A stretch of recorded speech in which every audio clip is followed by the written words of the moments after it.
That particular word, memalukan, almost opens the door for her detractors to say that she is saying Halal Certification by JAKIM is something to be ashamed of. Teresa has come out to say that she will sue the UMNO youth chief, Akmal, because he made allusions that she was anti-Islam. His response is, I'll sue you in court. Welcome back to the Are We OK podcast, the podcast that talks about politics and public policies in ways that are relevant to you. My name is Dr. Ong or Dr. Botak, and you are? I am Mr. Money, Peter. So, Peter, we're recording this on a Wednesday. That's this right. is the 11th of September. This is just one day after the episode on some of the things that are happening in DAP Penang drop. So that episode got quite a lot of views as I expected. I think over 40,000 already in less than 24 hours. Yep, that's right. We won't go into the nitty-gritty in terms of the comments and all that until after the DAP Penang party elections that will take place on the 22nd of September.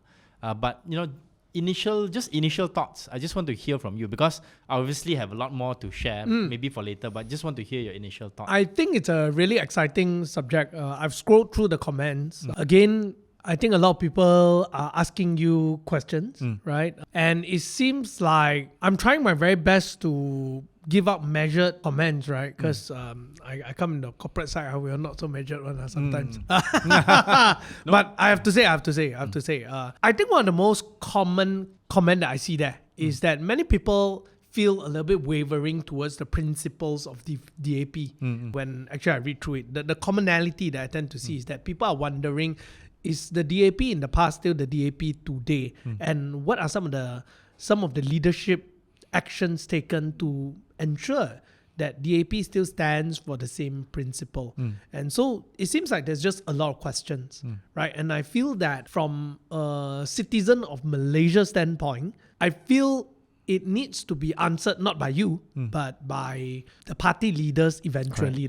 Correct. Yeah. I'm not sure to what extent the party leaders would dare to come out to speak openly about this because of certain reasons. But I think I am trying to do my duty as best as I can as somebody who knows what's happening inside, and perhaps to use this as a platform to remind some of the other party leaders what is at stake. Just a little bit of initial feedback that I've gotten in the past 24 hours. One particular comment that I received or WhatsApp message that I received was that I am speaking out on behalf of those within DAP that do not dare to speak out otherwise. Oh, wow. Looks like there are people who are... That's why I said in the episode that I don't think my voice is a lone voice. It's just that I have this platform to be able to speak out publicly, and I am willing to take the consequences, whatever they are. Right? But at the same time, I think I was quite measured. I think I was quite objective in my evaluation. I didn't try to defame anyone as far as I am concerned. So I think the proof of the pudding would be the decisions that the DAP members and also the DAP leaders in Penang will make in terms of who is going to be the new chairman and the lineup in Penang after the 22nd of September. And I think we should give it a bit more time to see what other comments and also developments happen from now until then, so that when we eventually talk about it, it will be a more comprehensive and full discussion. Right? So we just stop it at there first. We want to discuss two, I think, quite hot topics. One concerning domestic politics and one concerning foreign politics or foreign policy. And then we're going to have a special guest on to talk about the issue of refugees, which is one that I think got quite a lot of comments and also very strong views when we talked about, allowing Palestinian refugees to come to Malaysia to seek medical treatment. So we're going to have a special guest, after we talk about these two issues. So we're going to talk about the first issue first, which is my, former colleague in Parliament, who's the MP for Seputeh, YB Teresa Kok, somebody that is very well known to the people in politics, whereby she has been in the news lately because of certain statements that she made with regards to this JAKIM certification. That's right. Yeah, whereby the minister proposed actually put out a suggestion to say that those F&B outlets that do not serve alcohol and do not serve pork should consider getting a halal certification, right? And then she responded by saying that this would increase the cost of operations for many of the F&B outlets, especially those smaller ones. And this includes both outlets that are operated by Muslims as well as non-Muslims, right? And then she got attacked from left, right, and center. Yep. Right. So when you first heard of this, especially pertaining to what Teresa said and the response to her, what came to your mind? Nowadays, I can wear double hat. Yeah, first as a semi-political commentator, will be a little bit too early to speak up. Although what she say factually is not entirely wrong, because although the application fee is actually 100 ringgit up to about 400 ringgit or something like that, but there's the side cost that comes in. Those are true, but because it's a suggestion being put up, it's not even a tabled bill. There's no need to comment actually. Okay. And because it's a politically sensitive topic that can easily be distorted into a 3R issue, better not touch. That's the political commentator hat. Okay, yes. But as a Rakyat Malaysia hat, I have to say that if you're just looking at pure facts, it is true. Because I did went and check what is the Halal certification requirement, and it is very stringent. Now, it doesn't just concern about whether do you sell pork or alcohol, but it also requires that every single raw material need to be identified of the source. So if let's say I am talking about a roadside store auntie who's selling kerapok leko per se, right? That could be an issue. Right? Or if let's say you are doing a tom yum restaurant. That's right. Yeah. Maybe the keropok leko auntie not so bad lah. Maybe the tom yum restaurant, like you say, I need to make sure a lot of things are properly certified. So if let's say my supplier may not have that certification but is able to offer me cheap price, and let's say he's selling me a veggie, then the question is, by nature of veggie, it should be halal, right? But do I need to make sure that he is also halal certified? Then he's like, hey bro, I just planted it on my backyard and sent to you. Then now it creates this whole supply chain issue that I need to re-evaluate just to be able to get the certification. So then, while it makes things safe, it does add on some sort of a added cost per se. Yeah, so I think that was exactly what YB Teresa, or I call her Teresa since I know her, was stating. And I think from my perspective, she as a member of parliament has the right to raise these issues. And, you know, she should not be sort of like tagged in such a, I think, a very unfair way. But where I think two issues that I want to bring up, which may explain to you why Teresa is particularly singled out for this particular issue, even though there were other DAP MPs who issued statements expressing their concern. Firstly, I'm not sure whether you realize this or not, but Teresa Kok is is one of those more divisive figures within the DAP. Oh, yeah. I think because of some of her videos that she's done before and things like that. So the people on the opposition side, and even some people in UMNO, always like to target her. Right? And call her all sorts of names, which I won't repeat here, in a very unfair way. In Chinese, they say, Tiong Ji Hui. Yes. Right? They're already like man-marking her already. Yes. So anything she says will have will be given more attention. That's one. Second thing is, in her Facebook post, right, there's this particular line that I think made people react extra vigorous form, and I'll read this out to you, which is, jika pensijilan halal ini diwajibkan, ia bukan saja akan mencetuskan reaksi negatif dalam negara, malah mungkin memalukan negara kita di peringkat antarabangsa. Right, so to translate, what she's saying is that if let's say this, suggestion is implemented, it will not only have a negative reaction within the country because of some of the things we talked about just now, but it will also make us a laughing stock at the international stage. Meaning, why do you have to have this kind of halal certification for outlets that are operated by non-Muslims who, although they don't serve pork and alcohol, they don't want to get the certification, right? So I think that particular word, memalukan, almost opens the door for her detractors to say that she is saying halal certification by JAKIM is something to be ashamed of. Yes. Right? So easily distorted towards that. Exactly. And when the headlines uses her words to say that Teresa Kok kata bahawa sijil halal memalukan negara, then definitely, people won't read the contents and all that. They will just go straight for the jugular and That's make right. police reports. That's right. Right? So I think that is the basis for why there were so many reactions against her, including from Amanah Youth, for example. And I think even Anwar Ibrahim himself said that her position does not represent PH's position. That's right. Right? So my own point of view, I think that Anwar really didn't need to step out to again sort of like almost throw Teresa under the bus, because Teresa is not the one who started this. It is the minister in the Prime Minister's office in charge of religious affairs that made this suggestion. So if let's say I was the Prime Minister, and also respecting the fact that Teresa is actually a senior DAP leader who has been in Parliament for a long time and former minister as well, he should have come out to say the following. Ministers should not propose suggestions publicly, especially in potentially sensitive areas, without going through cabinet, right? That's I think something that he should have said. Second thing is, in regards to this area, I recognize that it is a potentially sensitive area, and this should have been brought to cabinet first as a discussion point, right? And then the third point he should make, or should have made, is that there are valid concerns that have been raised by both Muslims and non-Muslims about this particular issue. And we should take those into account. So come out with a statement that's more diplomatic. Right. Instead of just attacking Teresa. Right. Because when he did that, what happened was Anthony Loke had to come out to defend Teresa and to say that she's just espousing her views as a member of parliament. For her constituents. For her constituents, yes. And I would say that probably even beyond that, because subsequently there were a number of Muslim groups that came out to support Teresa's position because they were afraid of some of the cost issues. Right? So maybe Teresa is not the best spokesman for this. Maybe it would have been good if, let's say, you got people from DAP, PKR and Amanah to come out together with some NGOs, both Muslim and non-Muslims, representing the F&B industry, to express their concern, to say that they are open to it, but X, Y, and Z needs to be done, and it should not be made compulsory.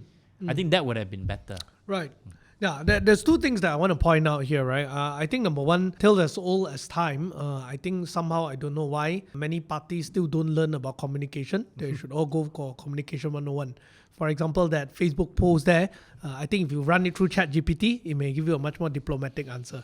So let me give a very simple prompt, right? It can be just, please write this in Bahasa in a diplomatic way that will not hurt anyone's feeling. Then you can come out in a very nice way. So I think we can all use AI. So future politicians or whoever that is a politics figure, please, ChatGPT is free, right? Actually, there's another way to do this kind of checking, which is, when you are touching on these potential 3R issues, DAP has a number of Malay MPs, 3 Malay MPs now. One of them is also a lawyer by training, Sharizan Johan, my successor in Bangi. If you have any doubts, just refer it to him, and then he or his team will be able to tell you, hey, the memalukan thing, take out, That's right, and then that's right. Do something in a way that's a bit more professional. Maybe have a joint statement, between that includes both Malay and non-Malay MPs within the DAP. That will make it more holistic. That's right. Yeah, I think the other one that I do tend to notice here is maybe my perspective of it is that why PMX actually made that statement so fast is because he is also under some sort of pressure because of the divisive nature of our Malaysian politics. Yes. Right? That he doesn't want to be portrayed as someone who doesn't side a certain particular group of people. Right? So he wants to show that I'm also mematabatkan.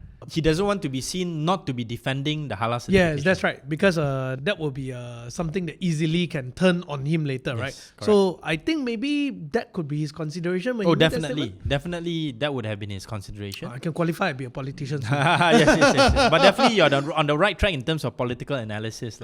But my pushback would be that, he, as the leader of a coalition, and acknowledging the fact that Teresa is also a senior DAP leader, yes, she tends to say certain things maybe in a way that could be improved and be more sensitive. He didn't really need to throw her under the bus. He could have been a little bit more prime ministerial, in terms of trying to lead the narrative. That's right. Right. So maybe I just end this session with the final sort of point. This saga isn't over yet because Teresa Kok has come out to say that she will sue the UMNO youth chief Akmal because he called her nyonya. He made allusions that she was anti-Islam and things of that nature. So I think she probably with the support of the party, because Akmal has been a thorn in the side of the DAP for a number of issues, probably more thorny than me lah. Right? Like a bigger fish to fry, so correct. Yes, hopefully lah. Yeah, but so she has issued this summons, and his response is, "I'll sue you in court." Right. So I think this saga in terms of UMNO Youth against DAP will continue. I don't think it's going to be the end of the story lah. Can I just ask you one last question before I end this particular section, right? Do you think there's a possibility that Malaysia will ever end this kind of very divisive politic play, where it's cheap tricks to just gain popularity, right, in my opinion?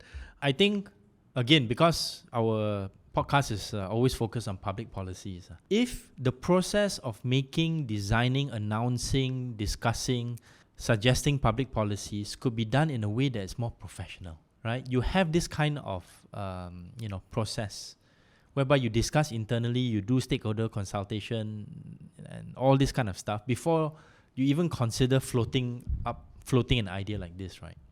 Then I think Malaysia will be a much more peaceful place. But politicians like to get political mileage. Sometimes their staff maybe don't warn them. Sometimes they don't filter or check themselves. That's when they make these kinds of statements without thinking about the consequences. And this is exactly what will happen, because when you make a statement, there will be people who want to react from different sides, and that will provoke even more reactions until it becomes a situation where you can't control, and even the Prime Minister has to step in. I heard that Malaysia's Halal Cert is one of the best in the world. In fact, that's something that I keep hearing from people, and we acknowledge that, right? Do you know any particular reason why Malaysia Halal Cert is so powerful in the international realm? I think because the conditions are quite stringent, and we've had a long history of doing Halal certification, not just in terms of our F&B, but also in terms of our food manufacturing. And it's got to do with a lot of other things that people don't think about, things like safety standards, for example, things like how hygiene factors and all that. So even this is something that maybe the audience doesn't know. A majority of the food manufacturers in Malaysia that have halal certification are actually food manufacturers that are owned by non-Muslims. That's right. Right? To penetrate not just the Malaysian market, but the larger halal market as well. So that's why the halal certification is one that is very recognized and important, and probably why there was such an adverse reaction when Teresa used the word memalukan. Right? So, maybe that can change with better training in all areas that we've discussed in previous episodes, but not likely to happen anytime soon. Yeah. Right. All right. So we'll be back after this to talk about Anwar's foreign policy, engagements. Be right back. Welcome back to this second segment of the Are We OK podcast, and we're gonna dive right into some of the foreign policy engagements that Prime Minister Anwar Ibrahim has had. So last week, Anwar Ibrahim went to Vladivostok in Russia to attend the Eastern Economic Forum, where he was the only head of government from an Asian country to be in attendance. And of course, he had a lot of airtime with President Putin, Vladimir Putin, the president of Russia, and also Han Zheng, who is a member of the Politburo from China. This is a very good opportunity for the Prime Minister to gain these kinds of headlines, for better, for worse. Before I go into the discussions about BRICS and going to Russia and all that, from an optic standpoint, from somebody like, who's a political observer, but maybe not so well-versed in terms of foreign policy, what would have been your evaluation about his trip to Russia? I think it's a high-risk, bad trip. Okay. Yeah, I feel like I can see the point of going, because he's the only Asian leader that goes there. It means that he gets a lot of airtime. He's going to be treated like a VIP, right? It's kind of the idea, right? Like if today you want to get a girlfriend, you go to a club, chances are you're not going to get a girlfriend because you're not the most handsome there, okay? But if you get a girlfriend in, let's say, in a club that's full of old men, right? Okay. Or no one is there, right? You're the only one there, so you're the most handsome person there. Okay. So in that way, right, it is a smart move in terms of, if you don't look at optics and everything else, just talk about opportunity, you strike a jackpot lah, in a way. It's a one in a lifetime opportunity lah. Yep. And people appreciate you because nothing is better than a friend in need, right? So, But yeah, because US is our biggest trading partner. okay, Right. China, not biggest, China, but one of our biggest trading but one of partner. our biggest investors, and yeah, also very the EU. important. Yeah, and we have so many news about like all these different companies investing in Malaysia, like Amazon just announced, and so on and so forth. Will this risk be a little bit too much? That because by going there, it's not just about finding opportunity. You're also sending a signal. Yes. You're actually sending a message to UN and US to say that I may not be as good boy as you think I am, that kind of thing, right? Then, so depend on how Chinese say 爱面子, the other party will be lah, correct. right? If the other party is a bit free and got the time to fight you, then you may put yourself under the crosshair immediately because now you stand out like a sore thumb, Yep. right? But I guess at the same time, US is having a big debate between Kamala Harris and Donald Trump, so maybe it's not so important. Yeah. Okay. So timing wise may save the thing lah. Okay, so my perspective on this maybe a little bit more informed since I talked to diplomats and all that. Yes. And also investors. It is a risky move because if you think about the investment flows that are coming into Malaysia, I looked at the 2023 statistics. The largest investment community or largest investment amount, totaling more than 50 billion ringgit, is actually coming from the European Union. Netherlands, Germany, France, Spain, Italy, the Nordic countries.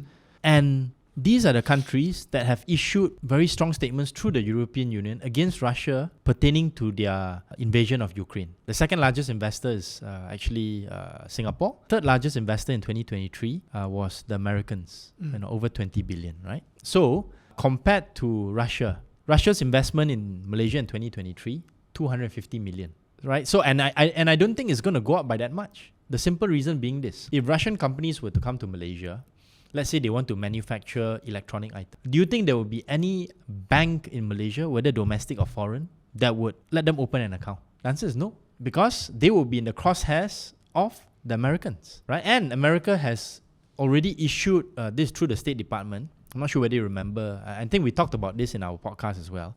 They already issued a sort of like a warning to say that there was an electronics company called Jetronics. Yes. That they identified as trading or selling items that could potentially be used by Russia to produce military weapons, to be used in some form or fashion in the war against Ukraine. Right, so that to me is actually a very risky proposition, right? And the upside is actually not very high because I don't think that there are that many Russian companies that are coming to Malaysia wanting to set up shop here. And even if they did, the banking community here would stay away. Right. That's one. The second thing is pertaining to BRICS. When we talk about BRICS, and this was one of the reasons why Anwar went there, because he went to Russia because he wanted to signal to Putin that Malaysia wanted to join BRICS. If you look at the other BRIC countries, right, all of them have their own specific interests in terms of dealing and engaging with Russia. China wants to engage and help Russia because it is a bulwark against the United States. So they want to make sure that Russia cannot fail. India wants to engage with Russia because they know that this is a good time for them to buy cheap oil and gas from Russia. Yep. Because they are not going to be able to export it to the US or to the US, for example. Right? So all of them have their own interests, economic and political interests. That's right. What is our political and economic interests in terms of engaging with Russia? At first I thought maybe can get more money lah, but now after you say that, looks like there's not much of an upside lah. Exactly. And from an optics perspective, right, let me just explain a little bit more lah. Because sometimes people think very superficially, this is a good platform for the Prime Minister to perform and to share his views. The Prime Minister went to Russia and invited Putin to come to Malaysia to be part of the ASEAN summit at the end of next year. This invitation would likely be embraced and taken up by Putin because his opportunities to travel overseas are quite limited. He won't be able to go to Singapore. Finally, I can go overseas. I mean, he can go to China. He can, go to other places where they don't have any, treaties, under the Rome Treaty or Rome Statute to arrest him as a war criminal or things like that. No, so he's safe in Malaysia. But if he comes, it may invite a reaction from the European Union leaders, the Americans, even perhaps the Koreans or the Japanese. They may not come, but they will send a lower level delegation. That's right. And that would make Malaysia's hosting of the ASEAN summit less effective. That's right. Right. So this is something that I think the Prime Minister needs to consider. I'm not sure whether he did or not, right? Because he says, I want to remain independent. But, as far as I'm concerned, it's good that we can remain independent, but the other countries are also independent to react to us in a way that's commensurate to our own foreign policy positions. Right? And not forgetting, because of his visit to this Eastern Economic Forum, Putin has invited Anwar to attend the BRICS summit, also held in Russia, in October. So in a period of 2 months, he would have gone to Russia twice. And the optics and the concerns that we talked about just now will be double, so to speak. So here's my question, right? I think he should have a lot of smart people in a group of cabinet advising him. Why this wasn't brought up? That would be number one. And number two, why didn't he send another lower level minister to go, right? Or even not a minister, maybe just a delegate. No, you can send a foreign minister to go. Yeah, or anything, right? Yeah.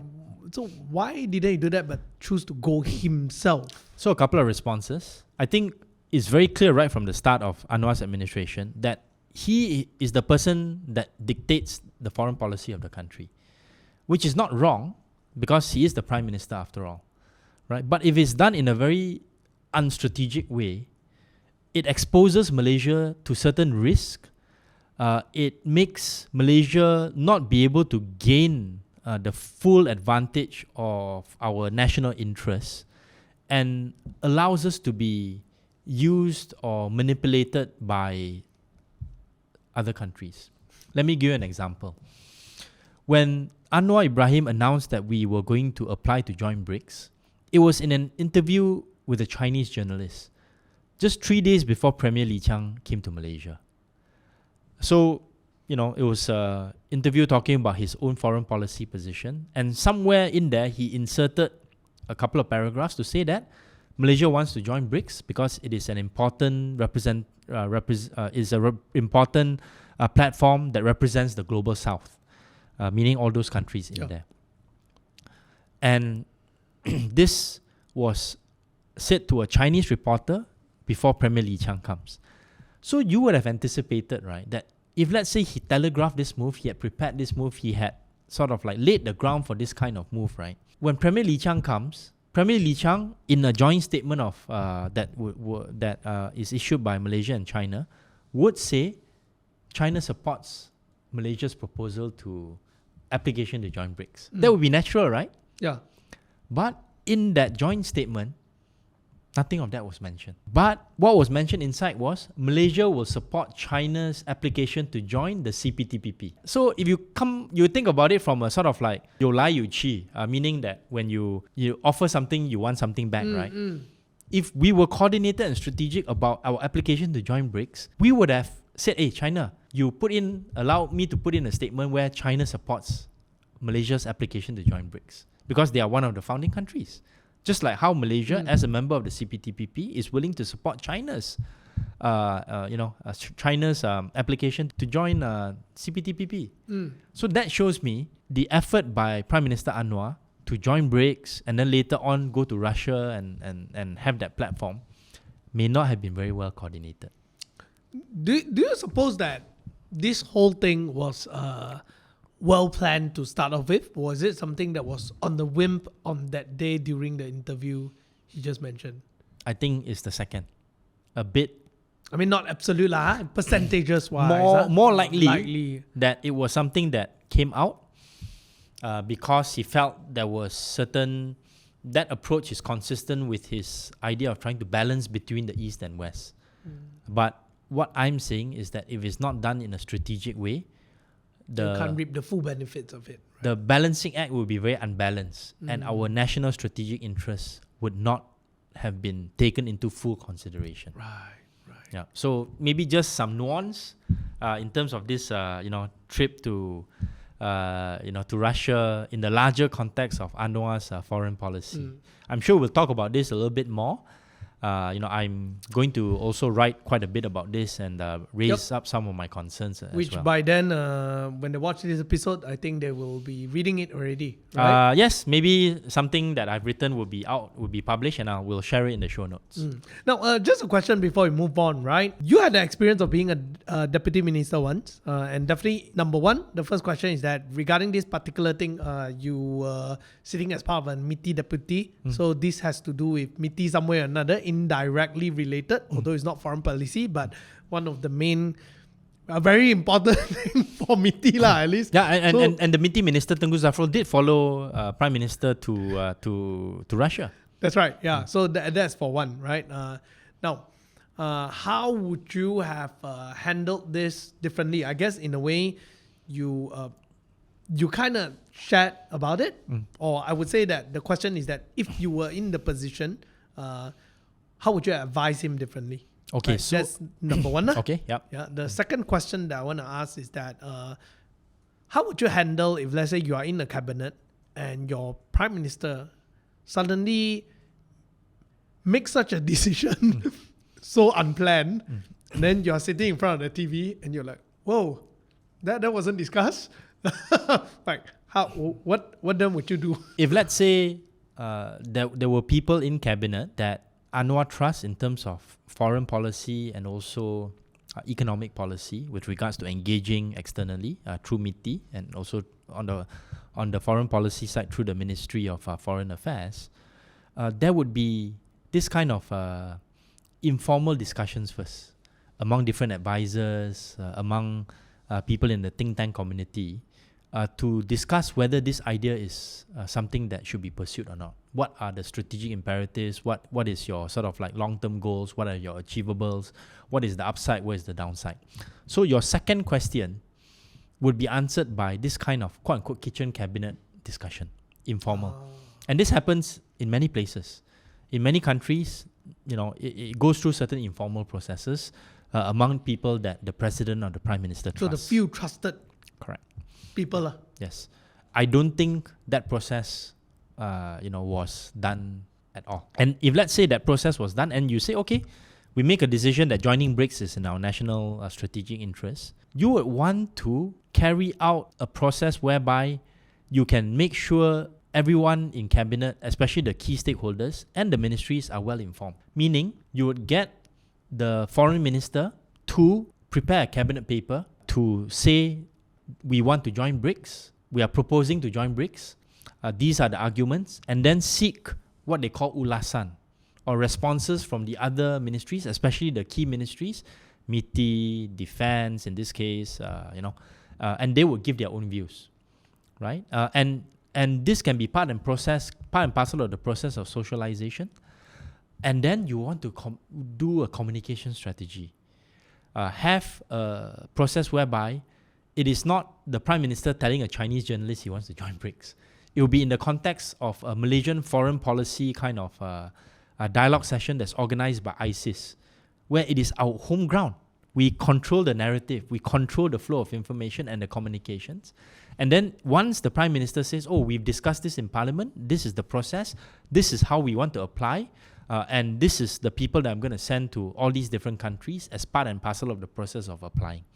So that you telegraph this way in advance in a way that's transparent, so that even your allies or your other countries that may not quite appreciate or support your idea of joining BRICS would know exactly where you're coming from.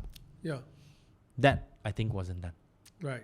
So this is where I think we need to, or at least I feel the need to raise these questions. I could be wrong, of course. It could be the case that the Prime Minister is a foreign policy genius, and that all these things will fall in line, further down the road, and we will be able to achieve whatever strategic, objectives that he has set out.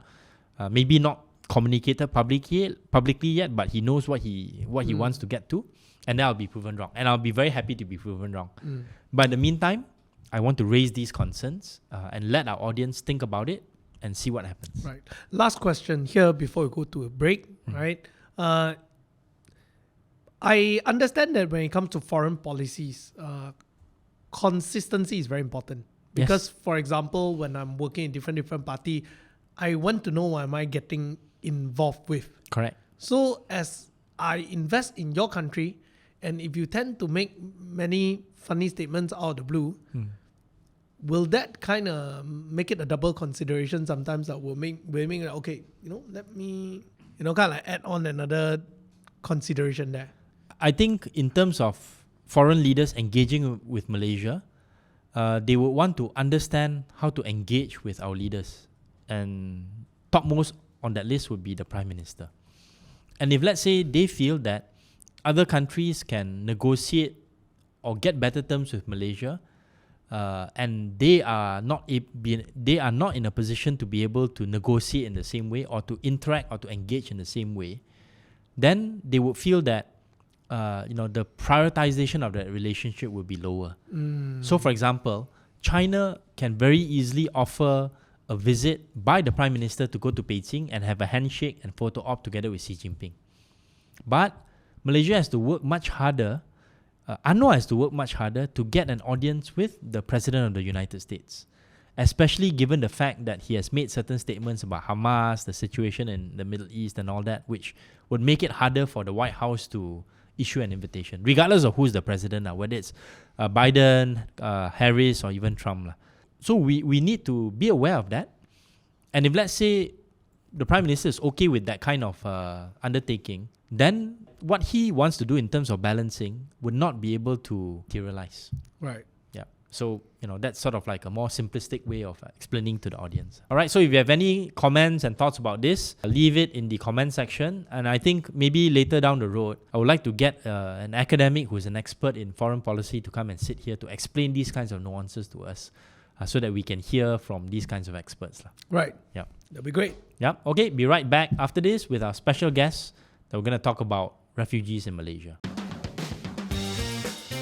Hey guys, welcome to this final segment of the Are We OK podcast, where we're going to interview a special guest. Her name is Suzanne Ling, and she is one of the co-founders of a social enterprise called PichaEats. So Suzanne, I'm going to ask you to quickly introduce yourself and tell us what PichaEats is about before we try to relate it to the refugee issue in Malaysia. Yeah. So I'm Suzanne, one of the co-founders for PichaEats, and what we do is we run a food business where all the chefs are actually refugees currently in Malaysia who come from places like Syria, Afghanistan, Palestine, Iraq, Afghanistan, and so on. So that's what we've been doing for the past 9 years. How did you get involved in this social enterprise? I got involved very accidentally. So I actually started by volunteering in a refugee school when I was a university student. A bit busybody lah. So started volunteering and then realized that they struggle so much financially and wanted to do something and thought, okay, why not help their parents to sell food in my uni? So I did that for my final semester, did it for 4 months, and after that I graduated, and together with my friend we decided why not try running this full time. If it works, then it's great. If it doesn't work, we go find another job. Okay. And that's how it started very accidentally. Never been in my plan to own a business. Yeah, because you were at UCSI studying psychology. Yeah, and, that's where I met you for the first time. Yes, and that time I was the Member of Parliament for Serdang. And we had a few projects together, did a few things to help some of the refugee community in my own constituency of Serdang. But I wanted to focus the discussion more on attitudes to refugees among Malaysians. Because when we had our episode talking about how we should be more humane towards the Palestinians who are coming to Malaysia to seek medical treatment, there was a lot of negative reaction. People were saying that, why only help this particular community? You are not even treating your own citizens in Malaysia that well. Not allocating enough medical resources for them, for example. We have people in Sabah and Sarawak who need, help and assistance. And I know you yourself have been posting quite a lot on social media to try to explain, these kinds of, the needs of the refugees. So maybe you can tell us, why should our audience even care about these refugees in Malaysia? Yeah. I think since we started until now, we do get comments like this, or why you helping outsiders? There are also, because I'm Chinese, they will say there are also Chinese struggling. Or people will say, oh, there's also Malay struggling. Especially during our earlier days, whenever our news goes out, especially on Chinese news, people say comments like, oh, you will get raped, just wait one day. Like, or you will get Really? TB. Yeah. And I was a bit worried because my parents do read those newspapers. I'm very worried they will see those comments. But those were the sentiment that came out. Like, oh, you help outside people. These kind of people, they will rape you one day, you just wait. Or like, oh, you keep helping, you will get TB. Things like that. So this would be like comments on Facebook? Facebook. Okay, yeah. Yeah, Facebook. Not face-to-face. Yeah. Face-to-face, we do get asked, oh, why you don't help your own people? And my answer is, I didn't consciously choose to help someone else. It's just that 10 minutes away from my house, there is this issue where there are 120 children from Myanmar who don't have teacher, and I went to teach. And then I got into it, and then I started a business because I realized these 120 kids are struggling so much financially. I was sharing with Peter earlier, one thing that really hit me was because I grew up in Cheras, and the school is in Cheras. And when I went to visit this family, there are like 4 families in one flat, 1 family per room. And the kids were eating things like cold rice, and their lauk, their dish is Maggi mee. So Maggi mee as the dish with cold rice, that's a meal for a 5-year-old and a 3-year-old. And I think when you see things like this with your eyes, right, it's not possible to say, oh, this one not my own people. Sorry, bye. And I think when I now hear people say things like, oh, why you don't help your own people? I will want to ask back then, you help, no, I cannot do so many. I'm helping the refugee community. If you see needs around you, can you also do something? If you are not doing something, then don't tell people who are doing something to not do something. Yep. But overall sentiment I have seen on TikTok is very, very bad. It's really, really bad. There are people who use this to make viral videos. There are many people who are saying things like, I've seen recently in comments as well, oh, you want to help so much, bring them to your house. Things like that, a lot. You want to help, right? Let them stay in your house. You take all of them home. And I think I won't say that, I won't blame people for having this kind of mindset, because at one point my parents are also like that. And they don't mean harm, but it's just that we have, maybe especially the older generation, I speak for the people I mix with. They have to take care of themselves so much because things is so tough that it doesn't make sense to think of giving so much to other people. Recently, I just got married. So in my wedding dinner, one auntie very, very, very innocently made this comment. So my husband was trying to explain what I do. So he's like, oh, my wife empowers refugees to give them different opportunities. And she very innocently asked to chase them away, like that. Really? And she meant it in a serious way. Yes. Yeah. She's like, oh, to chase them away, right? My husband don't know what to say. But I think it's the lack of understanding, because I think recently I've been posting, we say things like go back to your country so easily. But if you think a bit further and you do a bit more research, they can't go back. If they can go back, they will go back. But they can't go back because they come from places where this is what they tell us, not my words. I would ask them, why do you come to Malaysia when things is so tough? Because they face a lot of issues. They get arrested very easily. And they tell me, because in Malaysia, the worst thing that can happen to me is I get arrested by the police. Whereas back home, You can get killed. you will get killed anytime, And for the whole, why you let Palestinians come here for medical treatment, a lot of them don't want to leave their country. They really don't want. One of our chef mom just passed away last month. She insisted she won't leave the house, and then she died. Because she is very old, she has no medication since October. So they were given a notice to evacuate the house. Before they evacuated, he passed. And then Anna's comment is, she rather die here than to leave the home. Another chef of ours... So just to clarify, she died in Gaza? Yes, Okay. in her house. Yeah. Right. And then the rest of the family evacuated after. So when we say things like, oh, why you let them come here? They should go back to their country. This is the reality for them. You go back, you wait to die, really. And for people who can say like, oh, then not my problem, they die, then I don't know what to say. I really don't know what to say. So Peter and Suzanne, I have a couple of responses to that. Yeah. The first one is, when I hear people in Malaysia say, go back home, as a Chinese, I'm also reminded of Yes. how certain people will say you should go back to Yeah, China yeah. and things like that, lah. So Yes. I think when I see other sort of like minority races in Malaysia give that kind of response, I'm thinking, hey, do you remember when other people tell you to go Yeah. back to Tongsan or whatever? Go back to Yeah, that's right. That's right. So sometimes people are very ignorant or Yeah. maybe choose to filter that out, lah. The second response I have is sometimes people don't think logically, because if you think about it, right, a lot of these refugees, if they really understand the situation, they would know that they can't go back home, number one. And then number two, if you want to send them to another country, a developed country that has already ratified the UN Convention on Refugees, it will take a long time. Yeah, very long. 10, 20, 30 years, sometimes Yes. even never, right? Yeah. Yes. Yes. So they are here. Would you rather them be gainfully employed, through social enterprises like yourselves, or you prefer them to not have any jobs and put themselves in a position where they have to do other things to get money?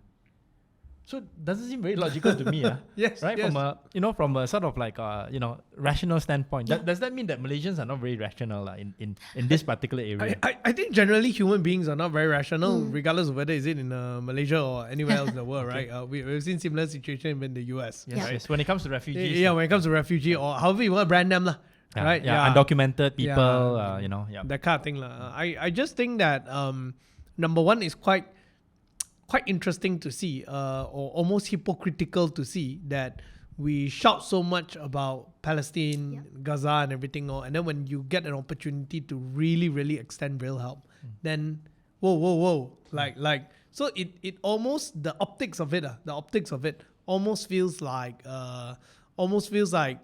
I'm willing to help, but when you really ask me to help, Never mind. Can another day, then we don't talk about it. So I kind of feel that, like, as a human being, when you say something, you should have the integrity to be able to follow up with the word, or at least not get in the way to allow other people to fulfill their word. That's number one, right? And number two, I totally agree with what Kian Ming said, right? Because you're looking at 120 people, right? The truth is, when I speak to a lot of factories and stuff like that, and the other day, today I was just speaking to Tony from Banana Bros, right? We were talking about labor, waitresses, right? He's saying that sometimes it's not even that you don't want to hire Malaysians, but many Malaysians don't want to do this kind of work. So they have to get foreign workers to come in. And here you have a group of refugees who are willing to work in some of these occupations. That's right. And you don't have to pay for their air ticket to come in. Yeah. They're already here. Yeah, and actually some of them are even degree holders. Yes. Highly qualified. Yeah. So why not access to this pool? And I'm not in the area of passing of a bill, right? Or a policy. But somehow it seems to me it's a lot easier for if we reduce the politics aside, to just table out and agree on something and then allow things to implement, than running through a bunch of hoops. Right? Okay. Yeah. So that's how I feel about it. So a couple of clarification points here. I think with regards to issues to do with immigration and recognition of refugee status, the argument on the part of the Ministry of Home Affairs, and Suzanne would be familiar with this, is that once you start recognizing the right for refugees to come to Malaysia and to work in Malaysia, and even perhaps to have some sort of arrangement for them to stay longer in Malaysia, it will open up the floodgates. And all these Rohingyas will be coming from Myanmar, and then there'll be other refugees coming from other parts of the world to come and flood Malaysia. And impose a very high burden on Malaysian social services and whatnot. I'd be interested to hear your response to that, but my initial response would be, actually our borders are quite porous. Right? A lot of them are coming in illegally, and if you really wanted to go and stop this, you would make sure that the immigration authorities at the borders and all that would perhaps police the borders better, right? So if you have those kinds of situations, right, you would be able to perhaps avoid some of these worries from happening. The second thing is that actually in a context where Malaysia's population is also population growth is also slowing. We're aging population.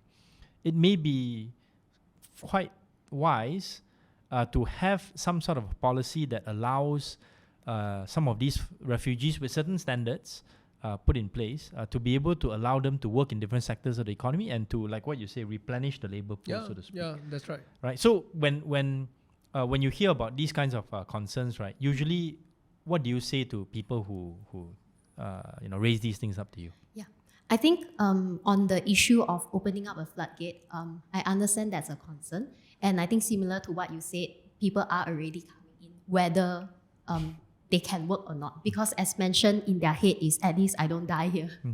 At least if I come here, I get arrested, but I don't get shot or killed. So, and for many of them, right, at least for the ones that I've been in touch with, they rarely ask for handout. They will ask, can I come clean your office? Do you have any work for me? I can do anything. Like they say things like that. Oh, my husband can do anything. So even the sentiment of, oh, if they come here, they are going to, drain our resources and so on. I think you can see it in both ways. If you want to say they will take all your aids, but if you don't give them aid, you just let them work, a decent, dignified work, they will work. So far, based on our experience, we have met more people who wants to work than more people who ask for like handout. Really. But maybe some people have different experience, but at least for my personal experience, that's the case. And on the other hand, similar to you, I have so many business friends who come to me and ask, how can I let refugee work? Because like I need this, I need that. They really come to me asking, oh, I have this role, I can't find anyone. Do you think you can have anyone who can recommend to me? Now we do that as well, informally, where we kind of like connect talents. But even when connecting talents, it's more like a gig work because they can't work like formally, right? So it's like a contract, an invoice, and so on. But I personally feel that if more and more businesses are open to this idea, then it becomes hopefully more of a norm to show the government that like there is a match, there is a need, and if they can allow the refugees who are already here to work, is there any processes that can put in place? One thing I know, I'm not sure if it's still like that now, but in Japan previously, what happened is there will be NGOs that match the job. So basically, they don't allow refugees to work legally like a blanket policy, but the NGO will be like, okay, there's 5 talents here, there's an employer, it's a match, and then they get work visa. So these 5 becomes legal. It's slow, but at least there's certain things going on. At least there's something. Yeah, because right now there are people who want to hire, there are people who want to work, but there is no legal way around it. Yeah, and I think the problem that I found when I was an MP is that when this grey area exists, there's a lot of potential of abuse. Yes. Meaning, potential employers will go and ask these refugees to work, and then after working for like half a month or something like that, they will just say, "Oh, I don't want to pay you." Yeah. That's right. And there's no legal recourse. That's right. Although there has been one case where a refugee has actually taken this case to the Labour Department, and the Labour Department says, actually, the employer has to pay you because you work. Yeah, right. So that is an area where I think the Labour Office, under the Ministry of Human Resources, because they are governed by ILO conventions, they recognize the right to work, but immigration says cannot. Yeah. Right. Yeah. So I want to add on something to that, right? Like when you mentioned about all this, I think it's quite ironic that Malaysia is actually in one of the top lists of trafficking. Yeah. So when we are talking about controlling all this kind of thing, I think it's quite odd lah. Like we say so porous already, and then talk so much more, right? yeah, so but there's a. So yeah, what I'm trying to say is that, yeah lah. We should be more honest. Yeah, we should be more honest lah. Just stay true it lah, right? Yeah. So that's how I feel about it. So an additional clarification and also question to you, Suzanne. One of the objections that people have, let's say with the Palestinian refugees coming to Malaysia, is that, you are letting them go to university for free, let's say. They are taking away places from locals.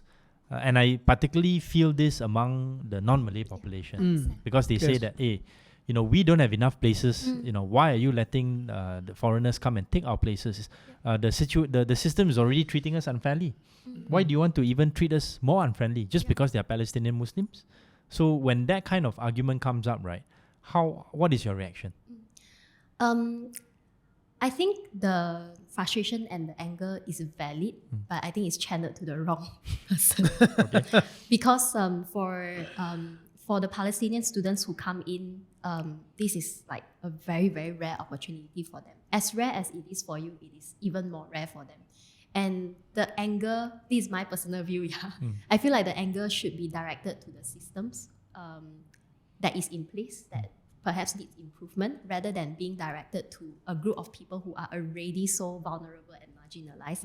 And now you are angry at them because they are given a very precious chance to go to uni. That's my view.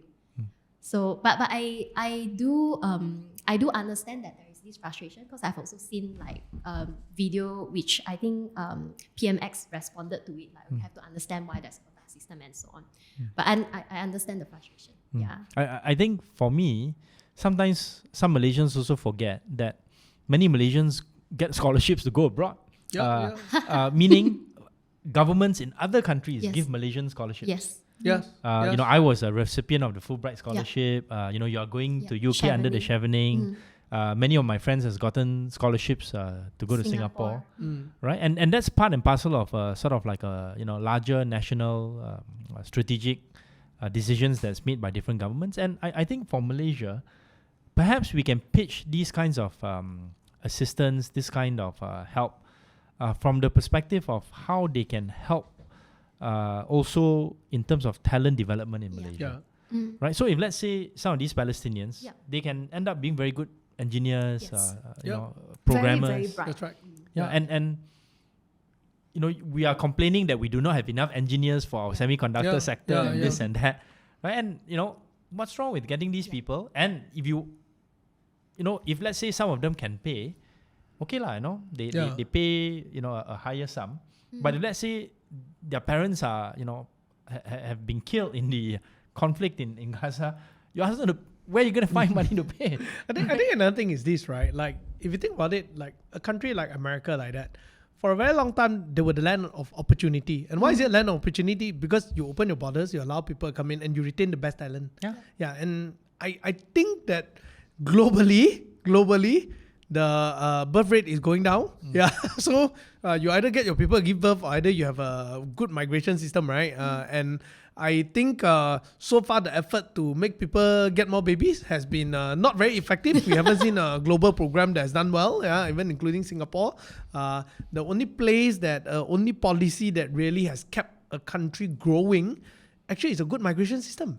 And I'll put it this way, like, Malaysia is not the number one top destination for migration for young working talents. We are one of the top for retirees. But that doesn't carry too much of an economic benefit. But on the other hand, this area it is. And I think we should focus on that, right? Allowing that open borders and say, you know, maybe work with HRDF, not HRDF, work with the human resource side, work with industry, and then come up with a number and say that, hey, Malaysia maybe next year may need X amount of number, right?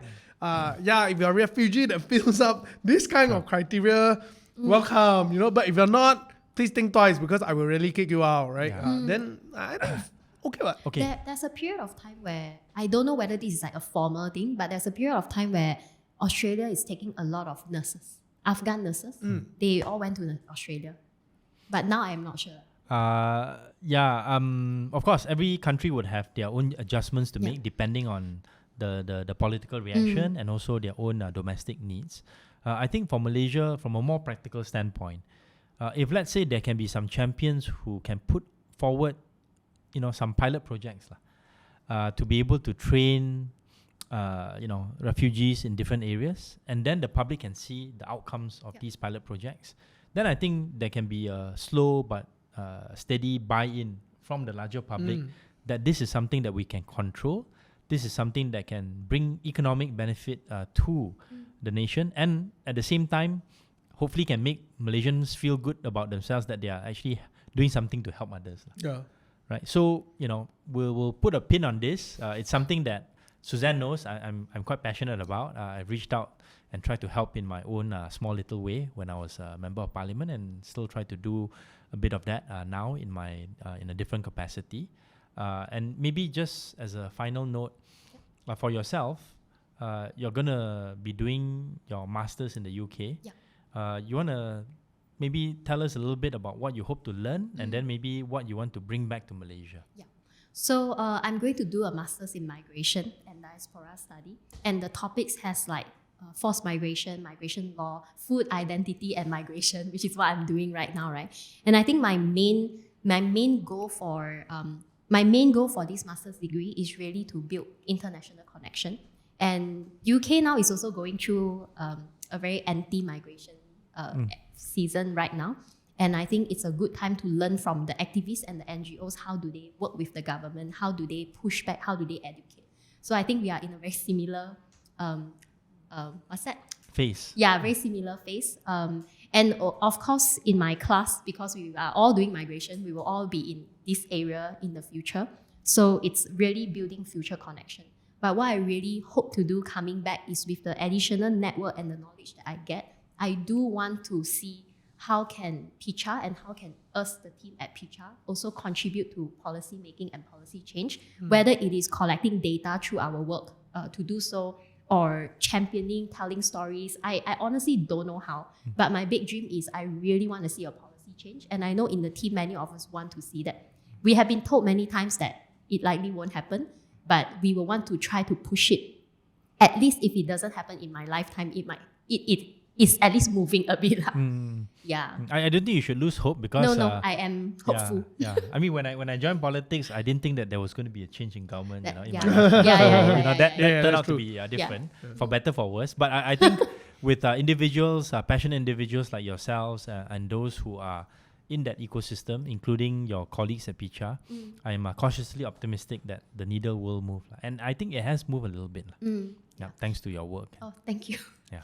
Any parting words, sort of like advice or tips to our audience in terms of how to understand this issue better? Yeah, I think thankfully, as much as there are people who are very against this idea, throughout the forming of Picha for the past 9 years, we have also seen people who are extremely supportive. Like there is a group of people who are extremely supportive. They are very understanding. They are really walking with us on this journey and cheering the refugee community on. They want to see a change. So it's not like everyone is against it. I would say empathy and understanding might actually solve a lot of problem. It's sometimes as simple as that. I think a lot of my understanding came not because I am educated about the refugee cause. It was just a very curious mind of, hey, why are the kids here?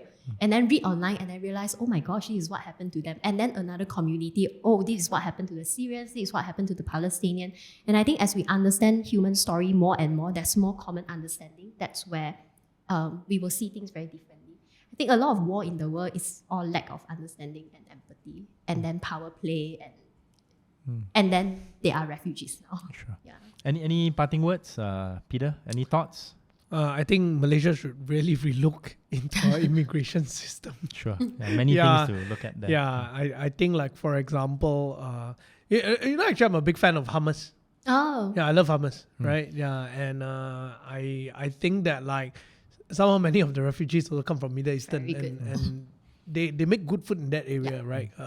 There could be certain, like say restaurants or something like that to be open for it, right? And then I think there's a lot of business opportunity around it to make it a sustainable effort. Yeah. So the question is just hopefully local councillors or local MPs in particular area with such a concentration are willing to open their doors and work more with social enterprises like PichaEats, right? To run some sort of a pilot, and that could create economic value to the nation, right? Yep. Maybe just one final thought. This is a little bit morbid, but I hope we never have to encounter this kind of experience or situation. But imagine if, let's say, for some particular reason, Malaysia experiences civil strife. Yeah. Right? And then we are forced to go to another country. Singapore. They won't let you in. They They close won't the let- door immediately. Right? And we go to another country, wherever that may be. And then, we are in the position of being a refugee. Yeah. How then do we want to be treated? Yeah. What kind of system do we want to be in just put ourselves, put your feet in the shoes of somebody else who is in that position of being a refugee, and imagine if, let's say, you were there. Then hopefully, you can have the kind of empathy and understanding that you're talking about. Yes. Right? Because for many of them, their life were normal like us.